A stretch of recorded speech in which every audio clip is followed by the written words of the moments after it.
الحمد لله نحمده ونستعينه ونستغفره ونؤمن به ونتوكل عليه ونعوذ بالله من شرور أنفسنا ومن سيئات أعمالنا من يهده الله فلا مضل له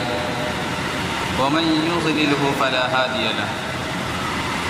ونشهد أن لا إله إلا الله وحده لا شريك له ونشهد أن سيدنا وحبيبنا ومولانا محمدا عبده ورسوله أما بعد فأعوذ بالله من الشيطان الرجيم بسم الله الرحمن الرحيم لقد كان لكم في رسول الله أسوة حسنة لمن كان يرجو الله واليوم الآخر وذكر الله كثيرا آمنت بالله صدق الله مولانا العظيم وصدق رسوله النبي الكريم ونحن على ذلك من الشاهدين والشاكرين والحمد لله رب العالمين. معزز سامعین کرام اور میرے غیور نوجوان ساتھیوں، یہ مہینہ ربیع الاول کا مہینہ چل رہا ہے. یہ اتنا متبرک اور اتنا عظیم مہینہ ہے کہ اس میں جناب محمد رسول اللہ صلی اللہ علیہ وسلم کی ولادت ہوئی. یعنی اس مہینے میں آقا مدنی صلی اللہ علیہ وسلم اس دنیا میں تشریف لائے. ایک مسلمان کے لیے اس سے زیادہ خوشی اور مسرت کا کوئی اور دن نہیں ہو سکتا. یہ اتنا عظیم ہے اور اتنا مقدس ہے کہ اس سے بڑھ کر اس پوری روئے زمین پر کبھی ایسا واقعہ پیش نہیں آیا کہ انسانیت کو آقا مدنی صلی اللہ علیہ وسلم کا نور ملا اور آپ صلی اللہ علیہ وسلم اس دنیا میں تشریف لائے. اگر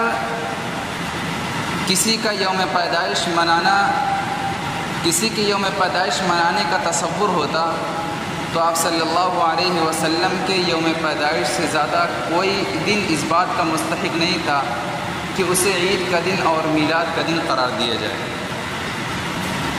جب آپ صلی اللہ علیہ وسلم کو نبوت ملی، اس کے بعد 23 سال آپ صلی اللہ علیہ وسلم اس دنیا میں زندہ رہے اور آپ کی زندگی میں ہر سال ماہ ربیع الاول آتا تھا، لیکن کبھی آپ نے نہ آپ کے کسی صحابہ نے، نہ تابعین نے، نہ تبع تابعین نے، نہ ائمہ مجتہدین نے کبھی یہ دن نہیں منایا. حتیٰ کہ آپ صلی اللہ علیہ وسلم اس دنیا سے تشریف لے کر چلے گئے اور تقریباً 1.25 لاکھ انبیاء کرام کو اس دنیا میں چھوڑ گئے. کسی صحابی نے نہ جلسہ کیا، نہ جلوس کیا، نہ چراغاں کیا، نہ جھنڈیاں سجائی. کیوں نہیں سجائی؟ اس لیے کہ صحابہ کرام جانتے تھے کہ دین اسلام یہ کوئی رسم و رواجوں والا دین نہیں ہے، بلکہ یہ عمل کرنے کا دین ہے. یوم پیدائش منانے کا یہ تصور ہمارے یہاں عیسائیوں سے آیا ہوا ہے. حضرت عیسیٰ علیہ السلام کے آسمان پر اٹھائے جانے کے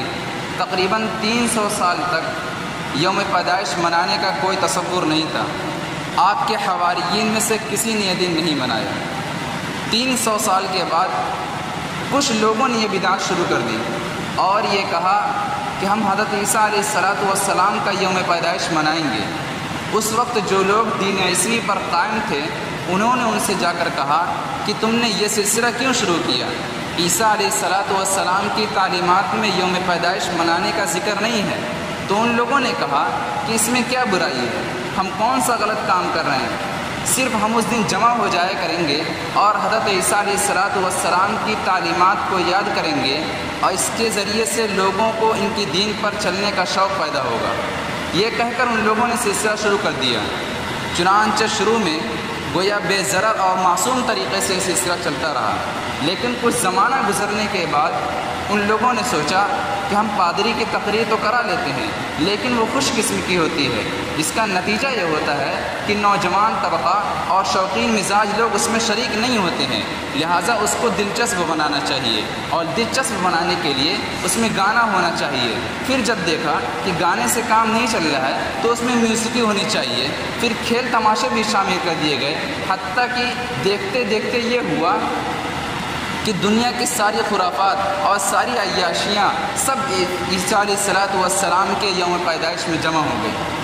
جب کرسمس کا دن آتا ہے تو مغربی ممالک میں کیا طوفان برپا ہوتا ہے کہ اس ایک دن میں اتنی شراب پی جاتی ہے کہ پورے سال میں اتنی شراب نہیں پی جاتی، اس ایک دن میں اتنے حادثات ہوتے ہیں کہ پورے سال میں اتنے حادثات نہیں ہوتے، اس ایک دن میں عورتوں کی اتنی عصمت دری ہوتی ہے کہ پورے سال میں اتنی نہیں ہوتی، اور یہ سب کچھ حضرت عیسیٰ علیہ السلام کے یوم پیدائش کے نام پر ہو رہا ہے۔ اسی طرح ہمارے یہاں بھی ہوا کہ ایک بادشاہ کے دل میں یہ خیال آیا کہ جب عیسائی لوگ حضرت عیسیٰ علیہ السلام کا یوم پیدائش مناتے ہیں تو کیوں نہ ہم بھی جناب محمد رسول اللہ صلی اللہ علیہ وسلم کا یوم پیدائش منائیں۔ ایک بادشاہ نے یہ سلسلہ شروع کر دیا۔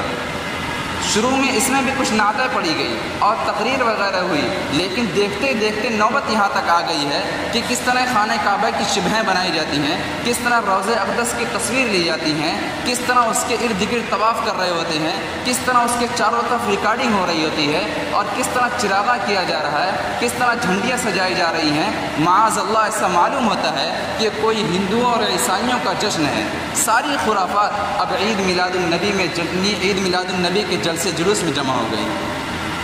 یہ اسلام کا طریقہ نہیں ہے۔ یہ عید میلاد النبی منانا اور اس میں شریک ہونا یہ ناجائز اور بدعت ہے، اور اس میں چندہ دینا یہ بھی حرام ہے۔ اگر اس میں خیر برکت ہوتی تو ابو بکر صدیق، عمر فاروق رضی اللہ تعالی عنہ، عثمان علی رضی اللہ تعالی عنہما اس سے کبھی پیچھے نہیں رہتے۔ صحابہ کرام کا حال یہ تھا کہ ان کی زندگی میں نہ کوئی جلسہ ہے، نہ جلوس ہے، نہ چراغاں ہے، نہ جھنڈیاں ہیں، نہ کوئی سجاوٹ ہے، بلکہ ان کی زندگی میں آقا مدنی صلی اللہ علیہ وسلم کی حیات طیبہ ان کی زندگیوں میں رچی ہوئی تھی، بسی ہوئی تھی۔ ان کا ہر دن سیرت طیبہ کا دن تھا، ان کا ہر لمحہ سیرت طیبہ کا لمحہ تھا۔ کوئی ایسا لمحہ ایسا نہیں تھا جو سیرت طیبہ سے خالی ہو۔ آپ صلی اللہ علیہ وسلم اس دنیا میں اس لیے تشریف نہیں لائے تھے کہ لوگ میرے نام پر عید میلاد النبی منائیں۔ آپ صلی اللہ علیہ وسلم اس دنیا میں اس لیے تشریف نہیں لائے تھے کہ لوگ میرے نام پر ڈی جے بجائیں۔ آقا مدنی صلی اللہ علیہ وسلم اس دنیا میں اس لیے تشریف نہیں لائے تھے کہ لوگ میرے نام پر گانے بجائیں اور اس کے سامنے ڈانس کریں اور کھیل تماشے دکھائیں، بلکہ آقا مدنی صلی اللہ علیہ وسلم کا دنیا میں آنے کا منشا اور مقصد وہ ہے جس کو قرآن مجید نے ارشاد فرمایا، لقد کان لکم فی رسول اللہ اسوۃ حسنہ لمن کان یرجو اللہ والیوم الآخر وذکر اللہ کثیرا۔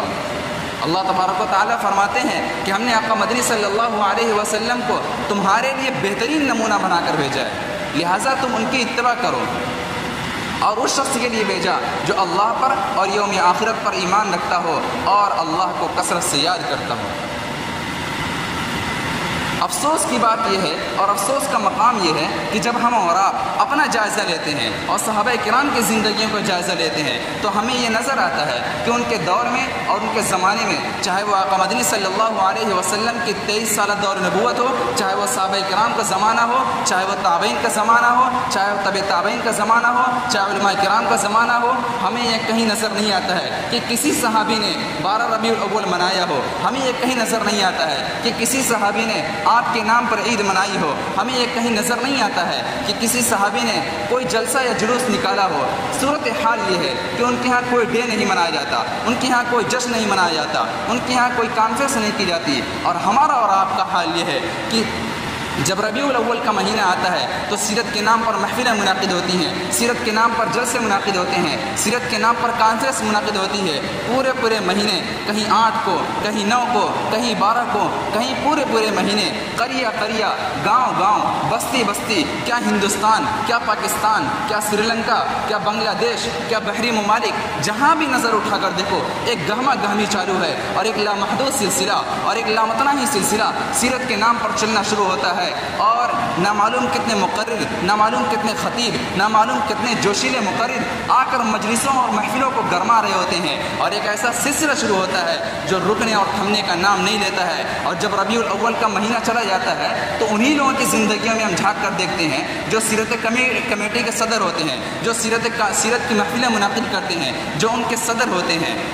ان کے چہرے سے لے کر نیچے تک اور نیچے سے لے کر اوپر تک کہیں بھی سیرت کا ذرہ برابر بھی اثر نظر نہیں آتا ہے۔ ایک مہینے کے ہنگامے کے بعد، ایک مہینے کے مجلس کے بعد، ایک مہینے آقا مدنی صلی اللہ علیہ وسلم کے تذکرے کے بعد جب اس سے باہر نکلتے ہیں، سیرت نام کی کوئی چیز نہیں ہوتی ہے۔ یہ وہ ذات ہے جہاں جبرائیل امین بھی آتا ہے تو آ کر اجازت لے گیا ہے، جہاں پر ملک الموت آتا ہے تو آ کر باہر کھڑا ہوتا ہے اور جبرائیل امین کو بھیجتا ہے کہ جائیے آقا مدنی صلی اللہ علیہ وسلم سے پوچھیے کہ ملک الموت آیا ہوا ہے، آپ کی روح نکالنے کے لیے نہیں بلکہ آپ سے اجازت لینے کے لیے آیا ہے۔ اگر آپ چلنا چاہتے ہیں تو آپ چل سکتے ہیں، اگر آپ رہنا چاہتے ہیں تو آپ رہ سکتے ہیں۔ اور ایک ہمارا اور آپ کا حال یہ ہے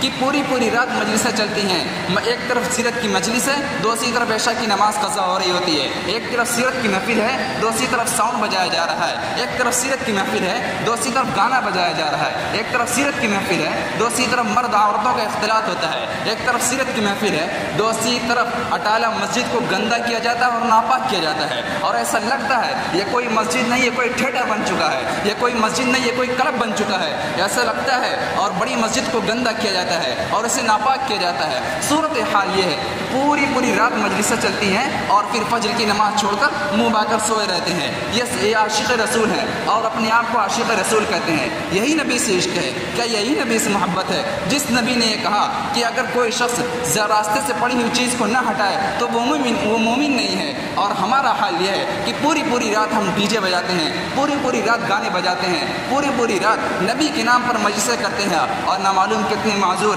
کتنے بوڑھے بیچارے وہیں پر سو رہے ہوتے ہیں جن کو عام دنوں میں بھی نیند نہیں آتی ہے، ان کے سروں پر ڈی جے بجا کر اور پوری رات سونے نہیں دیتے ہیں۔ کیا یہی نبی نے سکھایا تھا تمہیں؟ کیا یہی نبی بتا کر گئے ہیں؟ جس نبی نے یہ کہا کہ بے پردگی سے روکا ہے، اسی نبی کے نام پر تم عورتوں کو گھر سے باہر نکلواتے ہو، اسی نبی کے نام پر تم کانفرنس منعقد کرتے ہو، اسی نبی کے نام پر یہ سب کرتے ہو۔ سوچو تو صحیح تم کیا کر رہے ہو۔ جس نبی نے کپڑا پہننے کا طریقہ سکھایا ہو، جس نبی نے چلنے کا طریقہ سکھایا ہو، جس نبی نے بولنے کا اور کھانے کا، پینے کا، سونے کا، اٹھنے کا، بیٹھنے کا ہر طریقہ سکھایا ہو، جس نبی نے ہر شعبے میں تمہارے لیے ایک نمونہ چھوڑ کر گئے ہو، کیا اس نبی نے اپنے نام پر عید میلاد النبی منانے کا طریقہ نہیں بتایا؟ کیا اس نبی نے اپنے نام پر عید میلاد النبی کا طریقہ بتانا بھول گئے تھے؟ نعوذ باللہ، جو ہم اور آپ ایک نئی طریقے سے ایک بدعت ایجاد کر لی ہے۔ یاد رکھیے آقا مدنی صلی اللہ علیہ وسلم نے فرمایا کل بدعت ضلالہ، ہر بدعت گمراہی ہے، وکل ضلالۃ فی النار، اور ہر گمراہی جہنم میں لے جانے والی ہے۔ لہٰذا آپ حضرات سے درخواست ہے کہ اگر آپ کے محلے میں، آپ کے گاؤں میں، آپ کے سماج میں، آپ کے خاندان میں کوئی اس طرح کے کام کر رہا ہے، کوئی اس طرح کی بدعت کو ایجاد کر رہا ہے، کوئی اکھاڑے وغیرہ کی تیاری کر رہا ہے تو اسے روکیے، کیونکہ یہ بدعت ہے اور اسلام میں اس چیز جائز نہیں ہے۔ اگر آج آپ یہ کر جائیں گے تو آئندہ آنے والی نسلیں اسی پر عمل کریں گی اور سارا بھگتان ڈیٹیل کے طریقے پر نہیں، ہول کے طریقے پر آپ کو دیا جائے گا اور قبر میں ایسے کوڑے پڑیں گے پھر قیامت کی